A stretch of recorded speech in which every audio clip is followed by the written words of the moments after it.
Vlog பார்க்கலாமா? இன்றைக்கி நான் என்ன செஞ்சேன், காலையில் பசங்களுக்கு சேமியா செய்யலான்னு சொல்லிவிட்டு சேமியாவை எடுத்து வறுத்து ஓரமாக வச்சுக்கிட்டேன். என் பெரியவனுக்கு நட்ஸ் ஜூஸ் அரைச்சி கொடுத்துட்டு அவன் அடுத்த ஜோனல்ஸ்க்கு போகிறானா, அதுக்காக கொஞ்சமாச்சும் உடம்பு ரெடி பண்ணணுன்னு சொல்லிட்டு வெங்காயம், தக்காளி, புதினா, கொத்தமல்லி, ஒரே ஒரு பச்சை மிளகா தான் எடுத்தேன். பசங்களுக்காக செய்கிறனால காரம் அவங்க சாப்பிட மாட்டாங்க. வெங்காயத்தை நம்ம எண்ணெயில் கிண்டுவோம். நேற்று நான் ஒரு வீடியோ போட்டிருந்தேன், என்னால் வாய்ஸில் கொடுக்காம கொள்ளாமல் நான் அப்லோட் பண்ணிட்டேன். இருந்தாலும் பார்த்துருக்கீங்க. பார்த்த அத்தனை பேருக்கும் ரொம்ப நன்றி. நான் இப்போ தான் கற்றுக்கிட்டு கொஞ்சம் கொஞ்சமாக போடுறேன். இன்ஷால்லா கூடிய சீக்கிரம் நான் கற்றுக்கிட்டு நல்லா உங்களுக்கு ஒரு தெளிவான வீடியோவாக போடுறேன். எனக்காக பார்த்தவங்களுக்கும் ரொம்ப உண்மையாகவே ஃப்ரம் த ட்ரூ ஹார்ட்டை நான் தேங்க்ஸ் சொல்லிக்கிறேன்.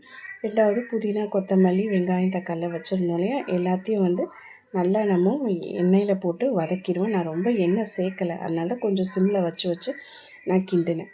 ரெண்டாவது இதுக்கு தேவையான மசாலா மிளகாத்தூள், மல்லித்தூள், கரம் மசாலா, மஞ்சத்தூள். இது வீட்டில் இருக்கிற நான் மசாலா அரைச்சி வச்சது.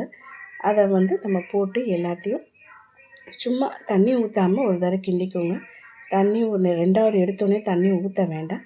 இதில் நல்லா நம்ம கிண்டிட்டு கொஞ்சமாக தண்ணி ஊற்றி கொதிக்க விட்டதுக்கப்புறம் உப்பு போடுவோம். உப்பு போட்டு நல்லா மிக்ஸ் பண்ணிவிட்டு நல்லா கொதித்ததுக்கப்புறம் தயிர் ஆட் பண்ணுவோம். ஏன்னா நம்மளுக்கு சேமியாவில் காரம் எடுக்கவே எடுக்காது. அதை எப்படி போட்டாலும் எரிச்சு கிடக்கும். இந்த தயிர் ஊற்றிட்டோன்னா அந்த எரிப்பு இல்லாமல் நம்ம இருக்கும்.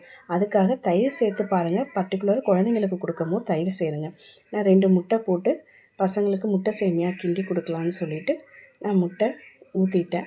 இப்போ எவ்வளோ பெரிய முட்டை வாங்கினாலும் முட்டையெல்லாம் ரொம்ப சின்ன சைஸாக தான் இருக்குது. முட்டையோட விலையும் ரொம்ப அதிகமாக இருக்குது. என் பையனுக்கு கேட்டால் என்னம்மா முட்டை சேமியாலாம் முட்டையே இல்லையம்மா அப்படின்றான். அவ்வளோதான், சேமியா ரெடி ஆயிடுச்சு. அவங்க பாட்டி நேற்று ஊர்லேருந்து வந்திருந்தாங்க. அவங்களுக்காக எங்கள் ஊர் ஸ்பெஷல் சொல்லிவிட்டு இதை தான் அவங்க வாங்கிட்டு வந்தாங்க. சேவ் ஆனால் நல்லா இருக்கும். இதை தான் அவங்களுக்கு ஸ்நாக்ஸ்க்கு வச்சு கொடுக்கலாம். லஞ்சுக்கு சேமியாவும், ஸ்நாக்ஸுக்கு 2 பேருக்கும் இந்த சேவை வச்சு கொடுக்கலான்னு சொல்லி ஸ்கூலுக்கு கொடுத்து விட்டாச்சு.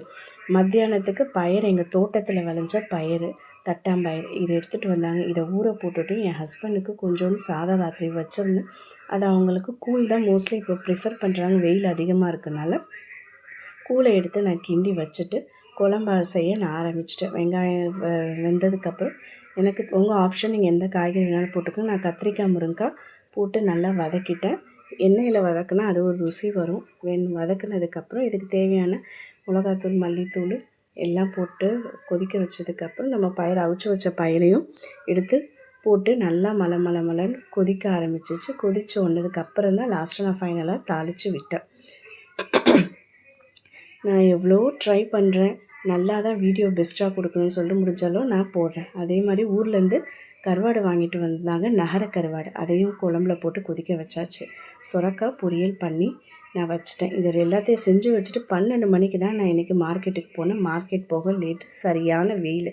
மார்க்கெட்டில் என்னெல்லாம் வாங்கிட்டு வந்தேன், நான் கொண்டுட்டு போனது 500 பொருள் வாங்கிட்டு வந்திருக்கேன். நான் உங்களுக்கு சொல்கிறேன். காய்கறி ரேட்டெல்லாம் இப்போ ரொம்ப அதிகமாக இருக்குது. என்னன்னு கீரை வாங்கிட்டு வந்தேன். கீரை, உருளைக்கிழங்கு, தேங்காய், இந்த மாதிரி ஐட்டம்ஸ் தான் நான் வாங்கிட்டு வந்தேன். இந்த கருவேப்பிலை, புதினா, கொத்தமல்லி 3மே ஊசியாக தான் கொடுத்தாங்க. பச்சை மிளகா, சேமக்கிழங்கு, தேங்காய், உருளைக்கிழங்கு, அது என்னது புடலங்காய், தக்காளி, கீரை, இதை தான் நான் வாங்கிட்டு வந்திருந்தேன்.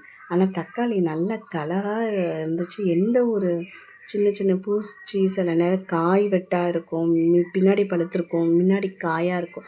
அந்த மாதிரி வாங்கிட்டு மட்டும் வராதிங்க. அது எவ்வளோ நாள் ஆனாலும் அது பருக்காது. பாதி பழம் காயாகவே தான் இருக்கும். இதெல்லாம் நான் வாங்கிட்டு வச்சுட்டேன். இன்றைக்கி பாதி பொழுது இந்த வேலையிலேயே போயிடுச்சு. இதுக்கு நடுவில் என் பசங்களோட யூனிஃபார்மெல்லாம் துவைச்சி நான் காய போட்டு எடுத்து வச்சுட்டு மத்தியானம் 1 o'clock ஆச்சு. தொழுதுட்டு 1:30 மணிக்கு சாப்பாடு ரொம்ப பசிச்சிருச்சு இன்றைக்கி காலையிலே. அதோட கருவாட்டு தட்டாம்பயிறு கருவாட்டு குழம்பும், சுரக்காய், தேங்காய் பூ போட்ட பொரியலும், சாப்பாடும். எல்லோரும்